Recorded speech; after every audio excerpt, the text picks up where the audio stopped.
I think that we're in an amazing time where there's more freedom to choose and there isn't so much pressure to do things one way. Like many more women are choosing not to have kids. Many people are choosing not to get married. And I think that's amazing. And I think that what I don't want people to do is to choose to not get married for all of the reasons that people hate being married in the first place, which is that marriage in so many ways is outdated.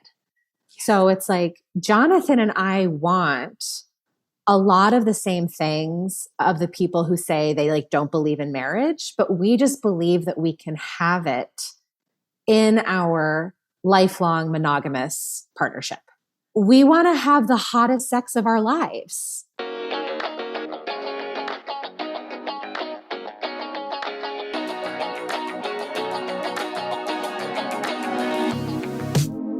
Welcome to Big Energy. I'm your host, Kassi Underwood, here to give you a dose of that good energy and talk with people who do it best. Each week, I bring you the knowledge we need to be the forces of nature we came here to be.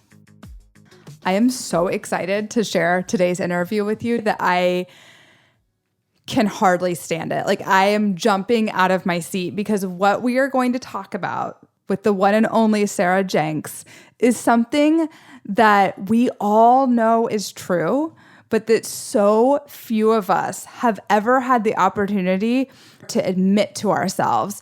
What we're talking about today is the modern marriage. And what we're really talking about is transforming the inequality that exists in marriage. This is the real deal shit. My God, I'm thinking of famous feminists that I love who have said marriage would just be too hard. It's just too hard to address the inequality that lies therein. And what Sarah Jenks has done with her husband is created a program to transform the modern marriage and actually make it equal. If you've ever had a partner who's resistant to inner work, if you've ever thought you were taking on an unfair share of the household management, if you've ever wanted to create an entirely new model for marriage, this episode is for you. Through her own transformation and years of study in the sacred feminine, emotional eating, and life coaching, Sarah has guided thousands of women for over 12 years through the process of remembering their brilliance and their unique mission in this lifetime. In addition to the modern marriage, Sarah is the founder of the online course Whole Woman, the live and virtual retreat Home, and more. The actress Hilary Swank calls her work a great gift. Without further ado, I give you Sarah Jenks on her groundbreaking new program, The Modern Marriage. Sarah, welcome to the show. Thanks, Kassi. I'm so happy to be here. Thanks for having me. Thanks so much for coming. I'm super excited about our conversation today. As I've told you before, I was married for 5 years and experienced so many of the issues that you talk about, from fighting over stupid shit to one of us doing a lot of inner work and the other person stuck, which I think is a really common thing. And then feeling more like business partners than lovers. Yep. And where I'm at in my life is I really just don't want to recreate the same patterns again. So when I saw the Modern Marriage or program, I was like, what? This is genius. It's genius. Like you're talking about so many things that are not talked about. So before we even get into that, let's take it back to the beginning. I want to hear a little bit about your story with Jonathan. So you all met at Williams College. I think I was 20. I mean, have you seen a 20-year-old recently? Like we were children. It was wild. So yeah, we've been together for 16 years and married for 10. We have 3 kids. But when we met, Jonathan was, a college football player and I was the president of like the party planning committee. And now I'm a priestess and Jonathan's a physician, and we just are completely different people than who we are when we met. And so that required a ton of work because we want to be together forever and we're not 20 anymore. A lot of people are questioning the paradigm of marriage at all. Of course. Yes. And I actually love that you're like, well, we want to stay together forever. And we also are aware that we've changed and we're not the same people anymore and probably will change again. Totally. I love that you mentioned that because, I believe, of course, everyone gets to choose whatever they want to do in terms of life partnership. I think that we're in an amazing time where there's more freedom to choose and there isn't so much pressure to do things one way. Like many more women are choosing not to have kids. Many people are choosing not to get married. And I think that's amazing.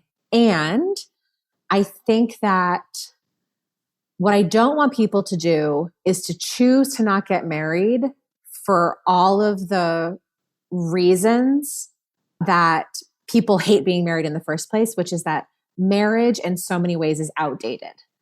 So it's like Jonathan and I want a lot of the same things of the people who say they like don't believe in marriage, but we just believe that we can have it in our lifelong monogamous partnership. We want to have the hottest sex of our lives. I want Jonathan to walk in the room and to just be like hit with those butterflies. It doesn't happen when we're like feeding the kids cereal in the morning, but like we want to have those moments. We want to feel a rush of excitement with each other. We want to have freedom. We want to travel the world. We each have huge dreams and missions to fulfill in this lifetime. And these are things that people don't always equate to lifelong monogamy being supportive of. Yeah. And so we just really were committed to figuring it out. And so we've spent a lot of time the past 5 years really taking what was a super outdated marriage model, super traditional.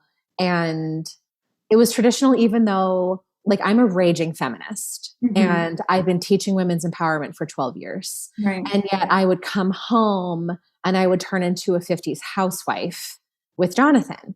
And I'm like, what is happening to me? Like I felt possessed when I was in my marriage paradigm. And we started talking about it a lot. And Jonathan was also just turning into his worst self when he was with the family. He would go to the hospital and all of his coworkers were like, Jonathan is the best. And he's so warm and he's so loving and da da da da. And I'm like, for real? Yeah. Like, he's been such a dick. I know, that was like my marriage to a T. And we realized, how is it that two super intelligent, very warm, loving people who are so in love with each other are miserable in their marriage? I'm like, this can't be correct. There's got to be something else going on. So can I ask a question? Yeah. What were some of the ways that you felt like you were morphing into a 1950s housewife? Because great question. Was it like very literal, or what, like in terms of like, were you cooking and cleaning, or were there some ways in which you were more modern, but the ways that you were the 1950s housewife just weren't working for you? Like, what did this look like? Yeah. So basically what would happen was I was taking on way more of my fair share of the housework. Yeah. Even though I was also the primary breadwinner and I was also the primary parent, because Jonathan was in his residency when we started having babies. And the issue was that I would feel guilty asking Jonathan to do a sink load of dishes, even though I had made all of our money, taken care of the baby, and cooked all the food. And I'm like, what is it about my wiring that makes me feel like Jonathan shouldn't have to do anything? Intellectually, I knew, but my body would have a trauma response around asking for support from Jonathan. That's so interesting. So where I go with that, so I'm like noticing where my brain goes with those kinds of things. If I get help with the dishes, my brain goes to, this will be a turnoff. Oh, interesting. So it's not even like guilt. It's like, he's not going to be that into me if I ask for help. Cool. So you've equated sexual intimacy with like housework and support. Yeah. Yes. That is fascinating. Yeah. So you're just showing, so it's like, we all have this imprinting of what a marriage should be like. And when I looked around at my friends and at my clients, because I've worked with thousands of women and this is like the number one issue on the table all the time, especially as they were starting to grow in my program. So I want to get to personal growth with men at some point. We're going to get to, yeah. And so what I realized was it's like, okay, so I've taken all of these imprints from my parents who took their imprints from their parents, who took their imprints from their parents, and no one has questioned anything. Mm-hmm. And there's been like subtle updates, but I just realized that Jonathan and I need to be like, okay, these are all the rules of marriage. What are the things we're going to keep? What are the things we need to update? Yes. And, you know, this was a cool thing. So the first thing we do in our course is we have the couple go through the responsibilities. So we have this sheet, it's like 5 pages long, of everything it takes to run a household. And we first went through and I was like, okay, I think that I probably do 70 to 75% of the things. And Jonathan was like, no way. I for sure do 50% of everything. Mm-hmm. So we filled it out and it turns out I was doing 90%. Oh my gosh. And Jonathan was doing 10. So he was overestimating everything that he was doing. And I was underestimating everything that I was doing. Okay. Why does it happen? I mean, it's internalized patriarchy and imprinting and the ways that women have been brainwashed to not only not to be seen or to be appreciated by other people, but generation after generation, we internalize that. So we don't even see or value what we're doing because we just take it as this is something we have to do. Mm-hmm. Like we equate making our kids lunches as the same as brushing our own teeth at night. Mm-hmm. And so we don't question it. It's like, oh, of course I brush my teeth. Of course I make my kids lunches. And so Jonathan and I really got into this, like we looked through everything like, why? Why does this have to be me? Why does this have to be me? Why does this have to be me? How can it be you? And Jonathan was working, you know, he was gone from 5 a.m. to like 8 or 8:30 at night when we started making these changes. And so we really had to get creative because he didn't have a lot of time at home. And so he did a lot of tasks that he could do very early in the morning or very late at night. Mm-hmm. But I was drowning and so miserable and we weren't going to make it unless we made some decisions. So we just had to get in there and question everything. Yeah. So when did you notice that your relationship was suffering? Like before you got to like looking at how the marriage was operating, what was happening first? Yeah. So the first moment I realized was like, we did pretty well until we had kids. Really? Okay. Yeah. We definitely had a pattern that I didn't notice until we had kids where I definitely had this feeling of walking on eggshells with Jonathan. He can be a very edgy, we talk about this a lot in the course because I think this is a pattern that a lot of men have where Jonathan just really felt like he could talk to me however he wanted to. And because he had an imprinting of that. And he didn't understand that I deserved to be spoken to in a kind, respectful way. It's so obvious to him now that there was something in his mind. So that was definitely happening. But the thing that made me really have a light bulb moment was my oldest son, who's now 7, he was probably just 3 months old. And I had been alone with him all day for like 3 months. And Jonathan got out of work early, which was like 6 p.m. And he said, I have to take my team out for drinks because my team is really struggling, like his junior residents. And I was like, your junior residents are struggling? Are you kidding me? Mm-hmm. I need you to come home immediately. And what I noticed was it was just this lack of attunement around the family unit that I think a lot of men experience. And it's a big adjustment for our generation because men haven't necessarily been expected to be super present. But, you know, I grew up, my dad worked a lot, but when he wasn't working, he was with us. So I have an imprinting of a father figure being like so tuned in and devoted. And so there was this dissonance with Jonathan. And after that, we went through a very long time period of me speaking up and asking for help and him not doing it and him not getting that it was important, and him not getting that I was really struggling or that he could even do anything. He was pretty shut down around it and couldn't admit that he was playing a pretty big role in how miserable I was. Wow. Okay. So let's go back to walking on eggshells, because that sounds like a really big shift. So even before the children came, you felt like you were walking on eggshells. Can you explain like a little bit about what that meant and what that looked like for you? Yep. So it would sort of happen in two different ways, where Jonathan would come home from work and he would be stressed about work because he has a stressful job. And he would express his frustration with work with like very aggressively taking off his shoes and throwing them against the wall, or like sort of rage cleaning the kitchen if the kitchen wasn't perfect, or, you know, getting frustrated, like if the heat was too high or I left a window open. And so it was about the house. Yes. But I was the only other person there. And so I was dealing with like all of these tiny explosions all the time from him. And really what he needed was to be met in his vulnerability, to be met in his sadness, to be met in how overwhelmed he was. And I am now available for that when I'm available. Sometimes I am not. Yeah.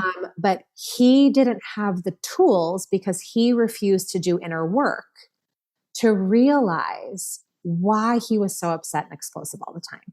Mm-hmm. And because he is a man and, you know, it was like 2016. Mm-hmm. Inner work is very taboo for men to do. And he didn't want to go to therapy, and he didn't want to read a personal development book, and he didn't want to do all that stuff. And so I ended up trying to explain these concepts to him, but I'm his wife. I'm not his therapist, and I'm not his life coach. And so he couldn't actually hear it or make any sort of changes through talking to me. And so we just really struggled in this area until we finally ended up going to therapy. Okay. How did you get him into the doors of therapy? First of all, this is like a huge thing that happens in relationships, particularly in heterosexual relationships, where typically I've noticed the man doesn't want to do that inner work for himself. So you kind of sneak him to the doors with couples therapy. Yeah, exactly. So Jonathan and I were at a place where it was really bad. Like I was ready to I didn't know if it was going to work. Right. Because I was so committed.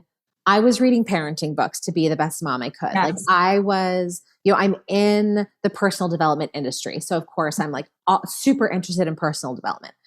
I was working on my health. I had a deep spiritual practice. And so all of a sudden it's like, I felt like an 1,000-year-old priestess dating a 21-year-old in like a 33-year-old man body. I know exactly what you mean. You know? You think you were the problem ever?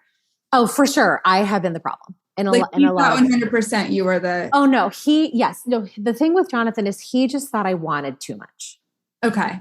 He thought that my expectations were way too high. Yeah. And that I just needed to lower my expectations. So his reaction when you would ask for anything or have an expectation was that they were too high? They were too high. Okay. Yeah. Did that change after therapy? Oh, yeah. Okay. So continue. So I basically had to get to the place where I was willing to be brutally honest with Jonathan. Mm-hmm. And because what I think happens is we lie in saying like, things are fine. I just want to go to therapy because I think it'll be nice. When like, if that's not true, don't say it, Yeah. So I really had to say to Jonathan, these were the words that I use, and I have found that this works for some people, but doesn't work for other people. Mm-hmm. I said, I want to be with a partner who can meet me emotionally, who has tools, who's doing growth-oriented work, who has a purpose that they really care about in this lifetime, and who feels like alive and happy and in the driver's seat of their lives. Yes. And I would really love for that person to be the father of my children, as you are. But I am going to have that partner in this lifetime because that is what I want. Mm-hmm. And I had to be like, do you want that too? Do you want to be that partner? And he was like, yes, I do. But before that, I had to know that that's what I wanted and that's what I deserved. And I wasn't just going to settle for a man that was only living into like 15% of his own potential. You know, I told him, I'm like, babe, I don't care what the fuck you do, but live up to your potential. Like, I think you're an amazing human, you know? Okay, so question for you though. So here is like this doctor who has a beautiful wife and 3 kids and everything looks amazing. Did he think he was living up to his full potential? Like, I could see how he might think he was. Well, so this is why we call the course Modern Marriage. Yeah. Because in Jonathan's outdated marriage blueprint, he did think he had it all. He was like, I'm a doctor. I have MD at the end of my name and I've got a wife and kids and a house. I should be done. But the reality is like, that's just surface level shit that totally that does not matter. Because the reality was, is like inside the house, we were fighting all the time. Our oldest son was really acting out and totally expressing all of the dissonance that Jonathan and I had in our marriage. Right. And like, we were a mess. It like doesn't matter if you're a physician, if your home life is a wreck. So how did he get, when you told him what you wanted, how did he get that he wasn't already? I think when you say it so clearly, I had to say to him, I'm so proud of you for being a physician. Yeah. I really see how hard you're working. Right. And I want to feel safe with you. Yeah. I want to have love and romance and harmony. And like, I'm allowed to want both. And so I had to validate the things that he was doing well because, you know, he's so wired to provide. I'm so grateful that that's how he's wired. It's something that I personally really want and desire. Yeah. And even though he wasn't making money when he was in residency, he was on a path where he knew he was going to be a great provider. And so I needed to not discount that while also saying, and we get to have this depth. And I think it was really our therapist that had to really lean into him and be like, Jonathan, are you sure you really just want a mediocre cookie cutter life? You don't seem like if that's really what you want, why did you marry this woman? Exactly. You know, there must have been like something in you. So like that was the thing. And I think this is what's so important. And Jonathan is brilliant at talking to men through this whole thing. Right. Jonathan really saw, he's like, right, there is a part of me that knew what I was getting into with this woman. And yes, on some level, I want a remarkable life that Sarah is like so fiercely standing for. And so he had to own that in himself. And that was really scary for him because he didn't know if he was going to win at the remarkable life game. You know, and like men are so wired to not fail. And so they will only rise to the standard that is set for them. And I, for a very long time, had a very low standard because I was in an outdated model of marriage. And it wasn't until I was like, I want a remarkable life.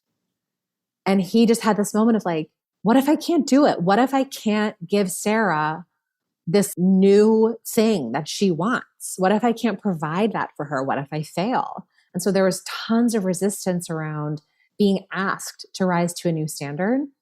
And the work for Jonathan, and the reason why we have a couples course, and I'm not just talking to women about marriage, is, you know, Jonathan now gets to get in there with the men and be like, you can want more.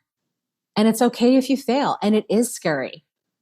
But here we are. And you chose this woman, because most of the people in my program are women who are into personal development, who are married to men who are not. Yeah. And it's really the reason why we created the course. Right. And so it's remarkable to like help them come on the journey. Like they have to own it. Like Jonathan had to own it for himself and be like, okay, I'm not just doing this for Sarah. I'm also doing it for me. Yeah. Well, I want too. How does he finish that sentence? You chose this woman who... Well, it's like, I don't remember exactly what my therapist said, but when Jonathan and I talk about it, you know, he always says, on some level, I knew what I was getting into. Yeah. And I chose you for a reason because there's a part of me that wants a remarkable life too. Yeah. And it's interesting because like the classic relationship trajectory where you meet a person, the woman is her full, like, I have all these dreams and like, these are all the things that I'm doing. And the man is like, I love your passion. I like love that you're wild. I like love that you're a free spirit. I love. And then you get married and then you enter into the cloud of patriarchal, outdated marriage. And then usually all of a sudden the man is like, no, be smaller, fit into this box. I don't want that remarkable life. Yeah. We have more important things to talk about. Like, stop wanting so much. That's irresponsible. That's vain. That you're too much. I remember a moment before my marriage. It was just in the engagement process. And I felt all these patriarchal expectations being thrown at me. We were staying at somebody's house. We were like on this like air mattress. And I was like, Mike, I need you to fight this wave with me. Can you fight this wave of patriarchy with me? And he was like, I have no fucking clue what you're talking about. Right. Yeah. And it's because you were entering into this tunnel of outdated marriage that has never been questioned and you can feel it. Yes, it was so intense and you feel like you're in a bureaucracy. Oh yeah. I mean, literally, I was like, is marriage just scheduling things and like ordering things?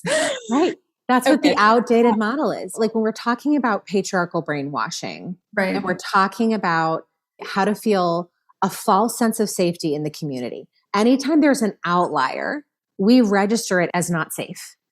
And so on some level, what Jonathan was doing is like, we got into this new community of marriage. And all of a sudden his wife was like leaving the outdated marriage nest. And he was like, that's not safe. And it was like, he wanted to protect me by making me smaller. Mothers also do this to their daughters. Yes. So similar thing. Like anytime we have a model of hierarchy, which we still have with men and women in this culture, the person who is higher up on the food chain, they have two choices. They can either join and be the person's protector and a sacred warrior to allow their partner or their daughter flourish and be wild with the world and say, I will fight with you tooth and nail until the death, whatever you want, my love, I am there with you. Or they can take the mode of don't stand out, don't do that, be quiet so no one finds you. And I'm just going to like squish you down and make you smaller. Mm-hmm. And so Jonathan had to make the transition from doing that to being just a fierce protector of me and really allow me to shine and be my big out there self. That's fucking amazing. The shift from not doing therapy to doing therapy to getting into the inner work to becoming your fierce protector. Mm-hmm. How did this happen? I mean, this is a miracle. Yeah. It's rare. I mean, I think that it's rare. It's going to help a lot, but it's very, very rare. Yeah. And the reason why we wanted to create this course is we're like, okay, we have all of these remarkable women married to these men who are pretending to be normal.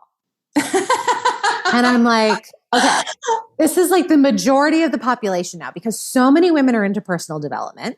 It's I find it very rare to meet someone who like hasn't at least like read Glennon Doyle's book, you know, and they're married to these men who are just like pretending to be normal and none of them are. Like every human is remarkable. And so I just feel like we just need to take off all the layers of the onion. So anyways, I'm really passionate about this specific problem because I really feel like we can take all these men and get them to realize how remarkable they are. Yeah. And that they can show up in a really different way and create these incredible relationships that end up feeding them in like the most amazing way.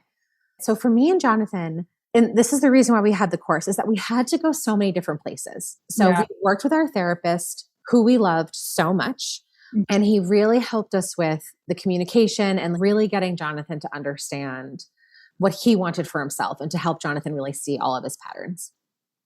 But then we were left with like, okay, what does this mean for parenting? And what does this mean for sex? Mm-hmm. And like our chemistry, because our therapist sort of got us to like not getting divorced.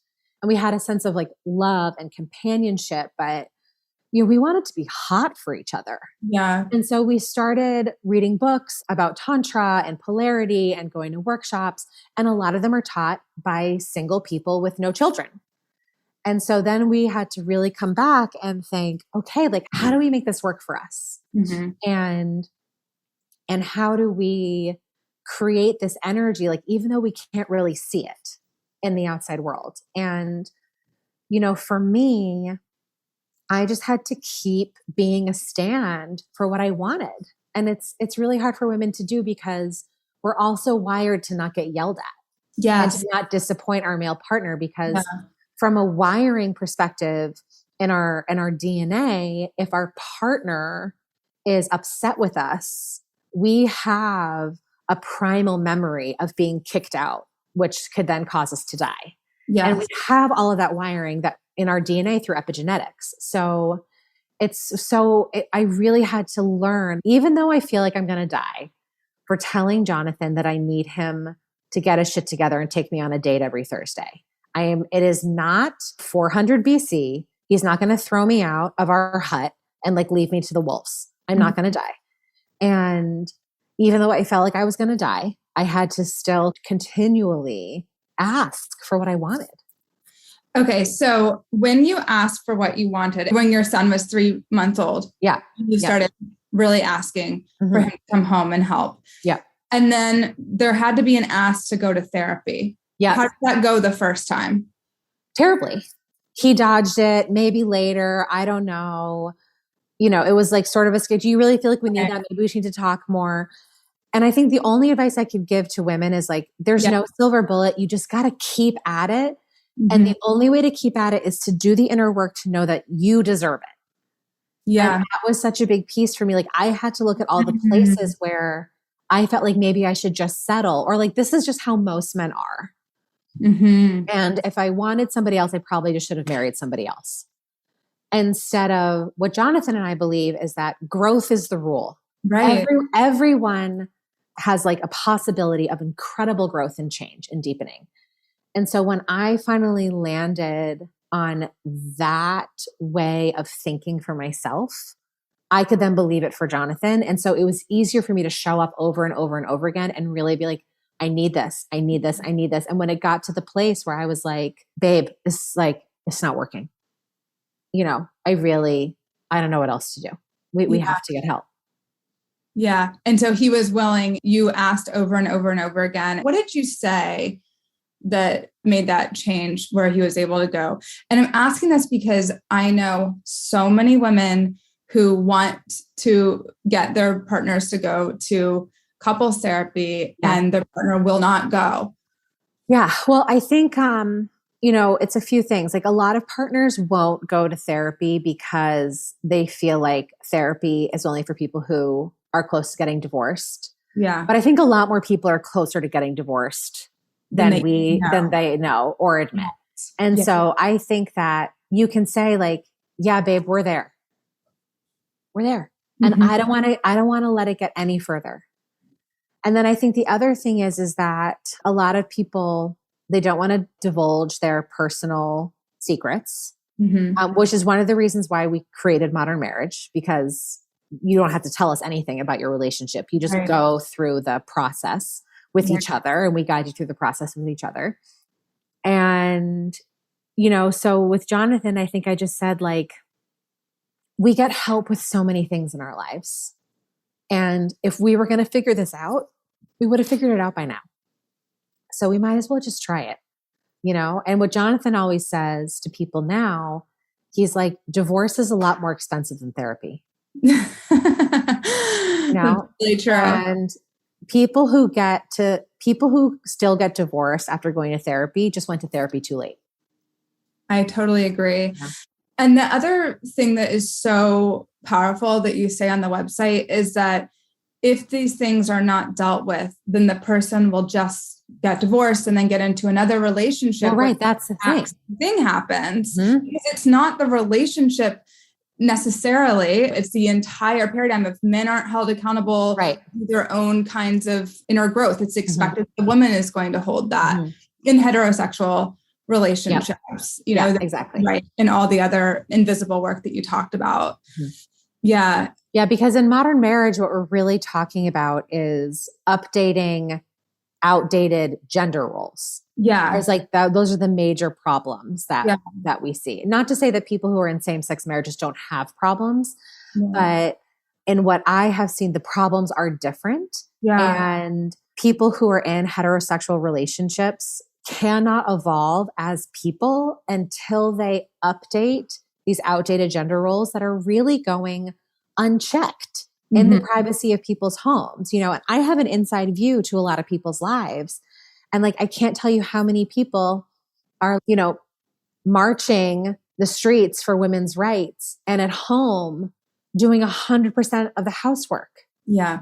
And I'm like, where is the disconnect here, people? Like, if we cannot have equality inside the home, we can never expect to have it outside. It has to start here.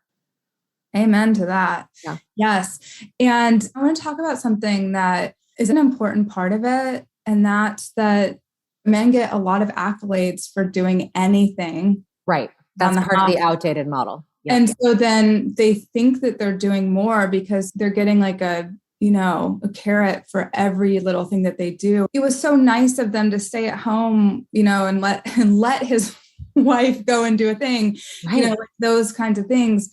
And so there's this communal element where they're getting fed this lie over and over and over again, often by other women who are just as brainwashed by the patriarchy. So is there an element of that you all deal with in the course? Yes. We talk about that a lot. And the way we talk about it is, how can you give the woman in the relationship just as many accolades as the man is automatically getting? Mm-hmm. And what we really talk about is, when a man is expected to do nothing, then doing a few things is great. But when a woman is expected to do everything, doing a few less things is seen as a failure. So we have to really understand. And that's why we talk a lot about historically what has happened in marriage. Mm-hmm. What is your imprinting from your parents? And so the way that we sort of help people see this is we talk about the sharing of responsibilities as if it's a business. Because in most workplaces, not all, in most workplaces, there is a lot more equality between men and women. The workplace is a lot more fair than households right now. That's a great point. And so when we call it the business, the family business, and we say, okay, let's pretend that you two are co-founders of a family business and you're both CEOs and you have to divide up how you run the business. It turns on a different part of our brain that gets about being fair and equal. It's not just about being a traditional dad or a traditional husband anymore. It's about being a business partner. And so that's the paradigm we try to bring in with the couple so that they can get out of that brainwashy mindset. And then we talk a lot about the importance of appreciation and validation. If Jonathan's late at work or if he has to go do a meeting, he always calls me and says, "Thank you so much for being with the kids so that I could go to this meeting.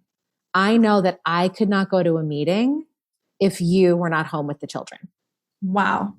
So it's all of the stuff that used to go unseen, that goes unseen for a lot of women, he sees. And every once in a while, he's just "Thank you so much for getting the kids on the bus every day. I wouldn't be able to do my job if you didn't get the kids on the bus every day." That's amazing. So even though it's an agreement, and that is something that we do that is more traditional in our gender roles. We have other things that are more flipped compared to traditional gender roles, but I'm still really appreciated for those things that I do. That is so powerful. What were some things that Jonathan wasn't getting that he needed? Oh, yeah, that's a really great question. I mean, his own community and his own personal support. So you had a community and you had personal support. Were you working with therapists, coaches? Oh yeah, I have 5 therapists. Yeah. Okay, and he had nothing. Nothing. I mean, it would sort of come and go, but he didn't have a sustained, container for his growth. Did he have any confidants that maybe weren't? Some, he had some friends that he could call, but it was like not as much as he really needed to thrive. Yeah. And so, Jonathan is, and I see this in a lot of different people, men and women, is really comfortable with things sort of subtly sucking all the time. And so I really had to encourage him that he could just feel great, that he could thrive and that he could feel amazing. And it doesn't just have to be about suffering. And, he had to work through all this worth and accolades from suffering and everything. And so now he has found a continual container where he can go other places, because a really big thing was I was his life coach for years. And I remember we went out to dinner one time and I quit. I formally passed in my resignation from being his life coach. And he relied on me for a lot of stuff, like bouncing ideas about work off of me. And, I was like his life coach and his stylist and his business coach and like all these things. And I finally had to be like, if I'm your life coach, I can't be your lover. Yeah. If I'm your stylist, I'm not going to want to sleep with you later. It's like, if you're coming to me for mothering, I'm not going to want to sleep with you later, know? And so he had to go get all those needs met other places. Wow. Yeah. That is super powerful. Was he receptive to all of your coaching through those years? Well, not really. I mean, it was like a love-hate thing. There were many years where I would like bulldoze him. And that came from some codependency and, all that stuff, because I was taking on some of his stuff. Yeah. But also, I'll talk about codependency a little bit in a second. And then he got to a point where he would ask for it, but then not execute on anything. And that was really frustrating for me. But the truth of the matter is that I just don't think that we can get coaching from our partners. Amen. Yeah. He needed to hear it from somebody else, just like I need to hear it from somebody else. So did he go and get his own therapist and all the coach or whatever he needed? All the things. Wow. Yeah. That's amazing. And when that was an offshoot of the couples therapy? Yes. And then your inner work, just talking about vibration and how you shifted it, because, men don't want to be told what to do, especially not by a woman, especially not by their partner. So your inner work was just to know that you were worth having a partner who XYZ. Yeah. And then as he was changing, I had a lot of inner work to do around oh, wow, I did sort of controlling him a little bit. I actually did being the emotionally more enlightened one. I actually sort of liked on some level not having a partner that would challenge me about my feelings or my own patterns or behavior, because he just didn't have the tools to see it. But now he does. So now he calls me out on my shit all the time. You can't get away with it. I can't get away with it. And so I then, because I have all this wiring around perfection and wanting to be perfect and always wanting to be right and never getting anything wrong.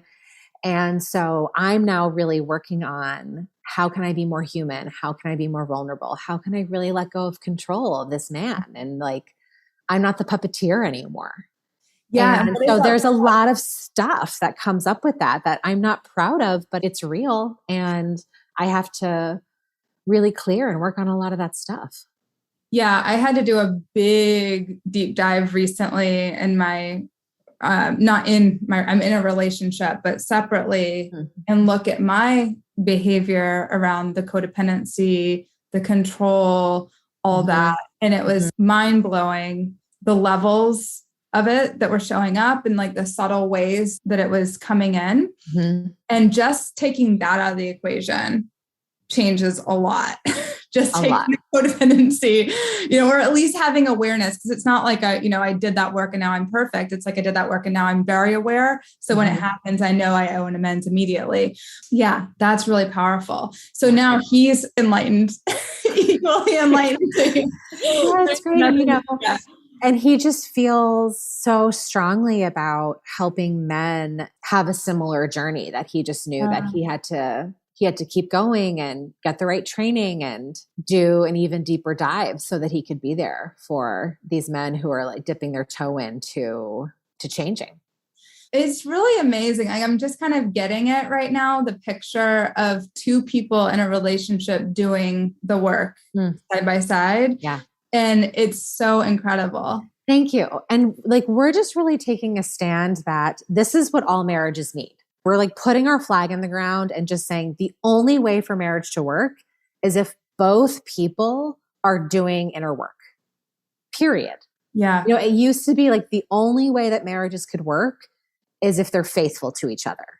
It's like, that's the core of what we believe in an outdated marriage, that like every marriage needs is just like, don't cheat on each other. And if you don't cheat on each other, you'll be fine.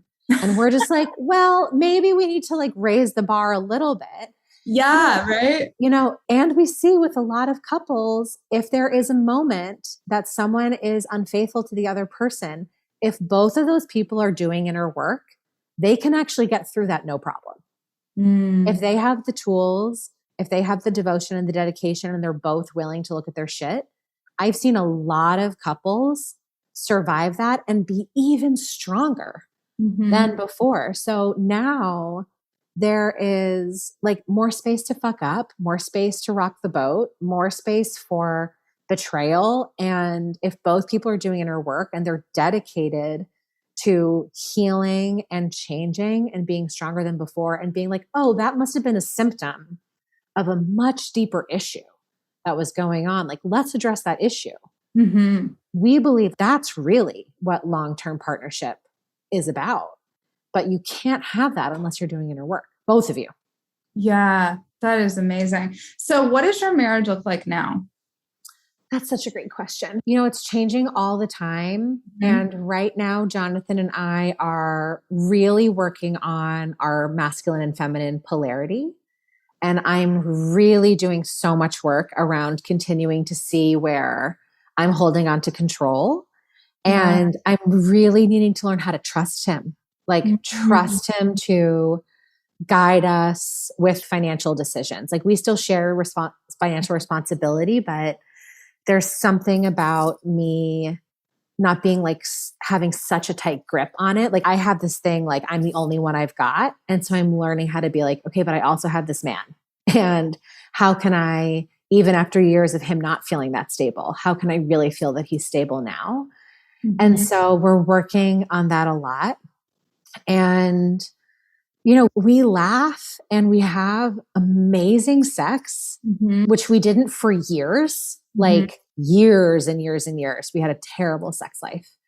And so we've been really working on that and having it feel really sacred. And, and we're learning how to co-parent together. And it looks like a lot of change all the time, but we both just meet the change. It's not as much like I'm always needing to ask him to show up for this new thing. Like, I'll be like, hey babe, I'm noticing something's going on with one of our kids. He's like, okay, great. I'm free from like 3 to 4 tomorrow. Why don't we hop on the phone and talk about it? Wow. So we're just like in it. Or we'll have a fight in the kitchen and I'll be like, okay, I'm sorry. I'm noticing that this is actually what's going on with me. And like, I'm feeling really hurt about this. And he'll be like, oh yeah, I'm really sorry about that. That sucks. And is that new for him to respond in totally? That? Yep. He's like, and like, you're being a total bitch, Sarah. Like, you can't say that to me. And I'll be like, I know, you're right. I'm so sorry. And then, so our fights last like 10 minutes instead of like 10 years. Yeah. So before, if you were to share that kind of thing, what would he say back? What would you say? What would he say? We would just get in, like, we both needed to be right. And he had a thing around that he could like never fuck up. And I'm like, I know you're going to fuck up, but when you fuck up, I'm going to tell you. I can't just sweep it under the rug anymore. Yeah. And I'm also learning how to say when I'm wrong. That's been a really big thing for me, to just like take a minute and like look at all the parts where I like just fiercely want to be right and to learn how to be wrong. Yeah. Yeah. That's really powerful. And what is the masculine feminine polarity? What does that mean for listeners, and how can people practice that? Yeah. So the practice that we really abide by, and like the words that we use, is that the masculine polarity is the still point. It's the eye of the storm, and it's the container. And the feminine is the storm, is the energy. And so what was happening was because Jonathan was coming home in this sort of frantic, frenetic, edgy state, he was actually coming home in his feminine. Oh, interesting. And so what I would do is I would wall up and I would be super still and I would try to hold him and I would try to be the container and I would clean the house. It was a wounded masculine energy, I would say. And he was in like a wounded feminine energy. And then what would happen for a while, because I was the breadwinner, I was also holding this major container of our finances, our stability, our survival in this specific culture where money is such a thing. And so we had to really shift where I had to learn that I could be the energy. I could be the storm. I could be emotional. I could be excited. I could be more of a hot mess. And Jonathan had to learn to just be still and not to react. So the masculine doesn't react. The masculine just holds the container and then can respond when the feminine feels done expressing whatever, or I should say they, because masculine and feminine is not gender specific. It's just energy. But for me, he had to wait until I was done fully expressing myself. And whether it was in frustration or whether it was just in joy. Yeah. What did he do before you all started practicing this? Like, how did he react before? Before, he would just be like defensive or frustrated and at your emotions? At my emotions. Yeah. Or try to fix them right away or like put them in the box. And even if it had nothing to do with him. Oh yeah, for sure. Yeah. So fixing, putting it in a box. Right. Yeah. And so now he's just like a mountain, just like so. And there are times that he needs to express his feminine energy. Yeah. But he asks permission. Like, can you hold space for me to espouse a little bit? And so and we're not perfect at it, but we're really practicing. It makes a big difference. Because I'm an entrepreneur. You can relate to this. Like most entrepreneurial women have super overactive masculine energies, which is great. Like there's nothing wrong with leading in your masculine in your work. There's nothing wrong with being in balance. We all want to be in balance, but like I felt that. And I'm noticing even more that I feel safer when I'm in my masculine. And I feel like I'm protecting myself, and so I'm really learning how to be more in my energy flow and be more responsive to the things I see around me. And, if Jonathan does something, I'm learning how to just go like, ouch. That's a really great tool. It's just like, ooh, ouch, that hurt. And because that's a response instead of being like, I'm gonna, fight you back. That would be more of a masculine way of showing up if Jonathan, unbeknownst to him, like did something that hurt me. And when I now do something where I do something that hurts him, he's just still. And he's like, hey, babe, you can't talk to me like that. And I'm like, oh, sorry, you're right. But before, if I would, sort of like cut him or be naggy or throw a bunch of energy at him, he would have like a more feminine energy response where there would be like a big, like, blah, sparks everywhere, yakety yak. But now he's just like, no, I'm not going to let you talk to me like that. Wow. And I'm just like mush. I'm just like a puddle. I'm like, okay, I'm so sorry. I love that. I really relate to that. I started my business when I was pregnant with my son in I think it was second or third year of marriage. And I had become masculine energy as a survival mechanism. I mean, not that I don't have that also, but I had become predominantly masculine energy because I was always scared about money. And so when I started my business, it became even more pronounced. Yeah. And it felt really safe. I never have to be vulnerable if I'm always in my masculine energy. And I completely controlled the money in every way. I became the primary breadwinner, like you were talking about earlier. And just, it was like really good for how I felt in terms of I feel safe because I'm protecting me, but there was no chance that somebody else is going to be able to make me feel protected. Right. Exactly. Yeah. And it's like, it's a whole dance and it's edgy. And we talk about this a lot in the course. What's your unique blueprint in your marriage with money? That we don't believe that there's one way to do it, but for us, it's edgy for me to lean on Jonathan more financially. Oh, And yeah. like, I'm noticing like a lot of awakening in my own system and a lot of really positive edges as we start to explore that more and more. And it's deeply uncomfortable, and it sort of goes against like traditional feminist thinking.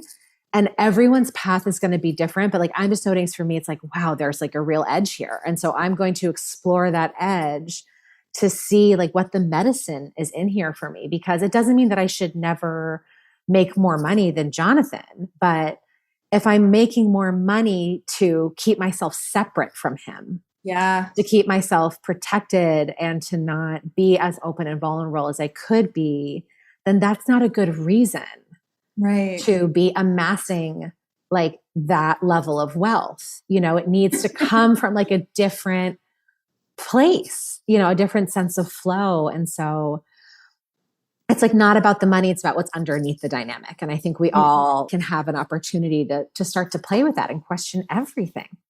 I love that. One of the edgiest things for me is questioning what feminism taught me. Yeah. Because I know, obviously, my parents didn't have a completely traditional setup, but in many ways it very much was.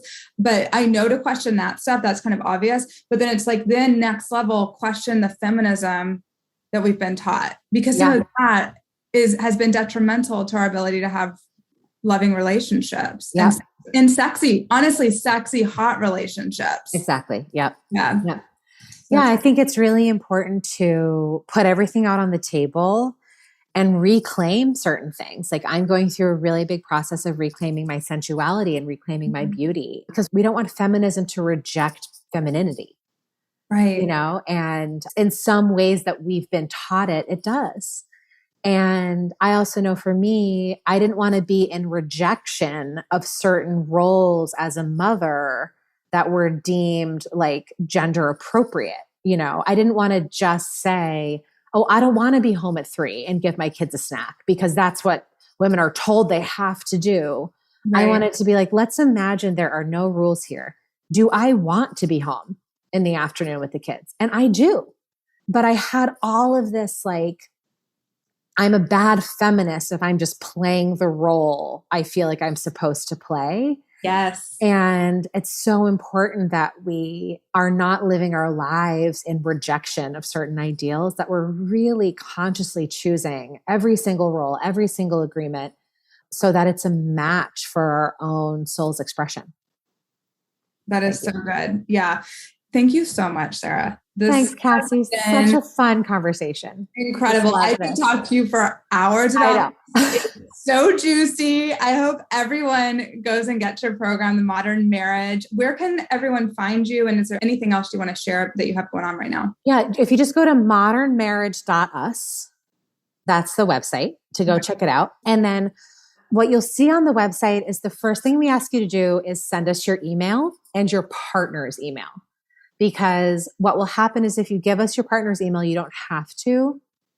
And if you select the male gender, they will get emails from Jonathan helping them see that this course could be a really great thing for them, so that if the woman is the one taking the lead and the one interested in the course, that they're not the ones dragging them into it. They're just getting emails directly from Jonathan. So I think that's like a really great tool that we have as just part of the onboarding process. Yeah, because I'm sure it will feel so much better for guys to receive those emails from a man who's been through this. Yeah, totally. Yeah. Well, I hope you all go check it out. And where can everyone find you on social media? At Sarah Jenks. Sarah with an H, Jenks. Amazing. Yeah, on Instagram. Thank you so much for being here. Kassi. And I hope to talk to you soon. I know. I'll talk to you soon. That was another episode of Big Energy with me, your host, Kassi Underwood. Were you into it? Go ahead and click the subscribe button and leave a review. You can also find me online at KassiUnderwood.com. See you next time. And remember, Money Metaphysics for Maverick Women, my 6-month program, is open for enrollment. Learn more and register at KassiUnderwood.com/MMMW.